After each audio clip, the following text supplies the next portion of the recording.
pursuing power.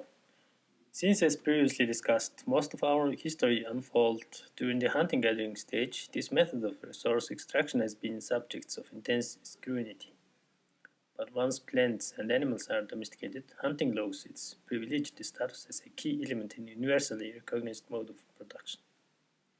Scholarly interest in the post-Neolithic history therefore drops off precipitously, with the notable exception of the northern fur trade in medieval and early modern times. This relative lack of interest is mistaken on several counts.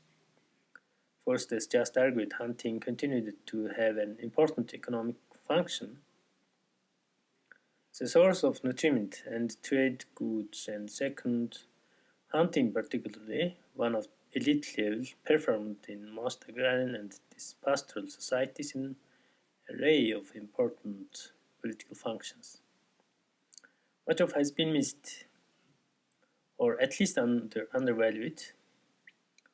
Part of the problem is that hunting was so common that it tends to be acknowledged and then ignored. Further, when discussed at all, the history of hunting has been construed too narrowly, for many of the chase is simply an aspect of elite behavior to be included in discussion of everyday life in medieval Europe. Scholarly writing on the most recent history of hunting continues this approach, concentrating on its recreational aspects in the West, and its one-time colonies has become enmeshed in contemporary environmental debates. The hunter's controversial role is controversial, conservationist and naturalist, and game manager is, of course, a legitimate and vital part of modern environmental history. But it should also be recognized that these same issues have much longer history and one closely tied to royal hunt. To fully uncover these connections, it is necessary to cast a wider thematic, geographical, and chronological net. Start of this direction has been made by students of the medieval Mongols who have recognized that their hunts served a number of purposes in common with other steppe peoples. Still, it seems to me that an even larger context is called for one of the compares political hunting in the different cultures and ecological zones of Eurasia over the long term. Only in this way can multiple functions of the royal hunt to be identified and clarified. This study concentrates on elites and royal persons, and thus on hunting as a predominantly political activity.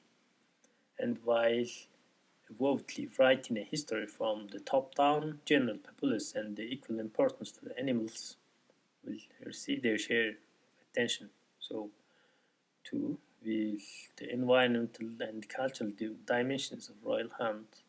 To my mind, the exercise of political authority, the appropriation of nature, and diffusion of the culture are closely entwined in the history of Eurasia. As my focus is on political hunting, I must distinguish it from the economic variety first, and the most important. There is a matter of numbers. As Fernand Braudel has reminded us, numbers do matter. Subsistence hunting can be conducted individually or by collectives of variables, but limited size. In agricultural and pastoral societies, however, hunts or drives routinely involve far larger numbers, sometimes entire kin groups or settlements, and when conducted on this basis, there is a noticeable increase in ceremonial and political activity. Elaborate feasts are prepared, and organizers of the hunt are recognized and honored, thus according them increased prestige and influence. Large-scale royal hunt involving thousands or tens of thousands of participants were rule, not the exceptions, and their magnitude invested this form of hunting with political meaning. Indeed, this is true of any large-scale organization's effort, whether the building projects or the production of ceremonies, celebrations, and entertainment. In such case, means of production is as important as the production itself. In our case, the royal hunt displays a ruler's ability to marshal and order labor, military manpower, and individuals with very special skills. Moreover, by very nature of the hunt, these abilities were dramatically demonstrated throughout countryside for the edification of subjects, and the forceful demonstrations in one sphere, such as hunt, strongly implies an equivalent competency in others, such as tax collections or bandit suppressions. The royal hunt thus served as an effective reaffirmation of rulers' capacity to manage large-scale enterprise, that is, to govern. A second difference between political and economic hunting is also susceptible to quantification. At last, in principle, subsistence hunting was primarily a means of capturing energy and had therefore to be efficient. That is, the energy returns over the long term had to exceed the energy investments. In this sense, one can speak of subsistence or commercial hunting as a predominantly economic activity. In contrast, the royal hunt hardly returned energy. With their many participants and spectators, their impediment and bag of inedible game, jackals, tigers, and so on, royal hunts typically resulted in a net of energy loss. Indeed, such hunts, it is fair to say, were all about the lavish expenditure of energy, and such expenditures are preeminently political acts. Before producing further, I should stress that I don't mean to imply that there were two pure types of hunting, one exclusively of economic ends, one other for political. On the contrary, motives and objectives of human hunting falls within a continuum, along which there are many fine gradations and unexpected admixtures. We start at the economic ends, where the pursuit of protein is paramount, crucial for survival. But even at the extremes, there are no pure types. It is true that the hunting and gathering bands, politics, and whether external and internal is kept at a minimum. Indeed, avoidance, departure, and self-segregation are major mechanisms of political process.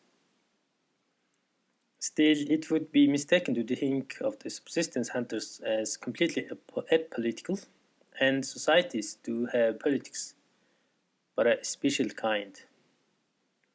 There is a maneuvering over a number of issues, both vital and trivial, that require a collective response. Resolution of the social conflict among the individual members, questions of relationship with outsiders, and decisions concerning movements to new camping hunting grounds. The political process in banned societies are therefore informal, typically involving discussions to lead to consensus, and it is in context to private discussions and public debates that leadership is exercised. Personal power is based on not on coercion, but on individual knowledge, experience, persuasiveness, and force of personality. To use George Silverpower, Sept praise in such societies, leadership is authoritative rather than authoritarian.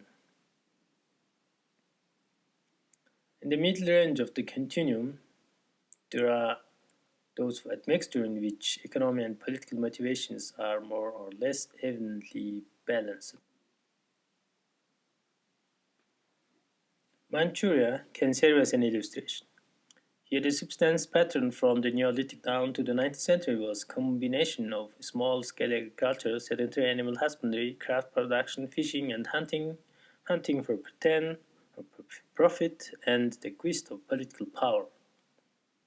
Such a combination is particularly well documented in the case of Jurchen, founders of Jin dynasty that ruled North China 1115 to 1234.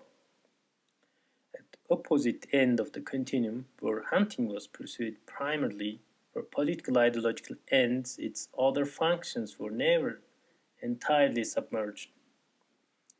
Yet most certainly political hunters could engage in the chase for quite mundane reasons, for pleasure, or protein, that bore no political significance. Even more prevailing, Mughal Empire, where the royal hunt was a key element of governance of the realm, a ruler such as Humayun, when his political fortunes failed, readily converted his royal hunt into a search for food that was desperately needed for physical survival. Thus, while there are no pure type of hunting, there are nonetheless meaningful distinctions to be made to point that will be documented and elaborated in succeeding chapters.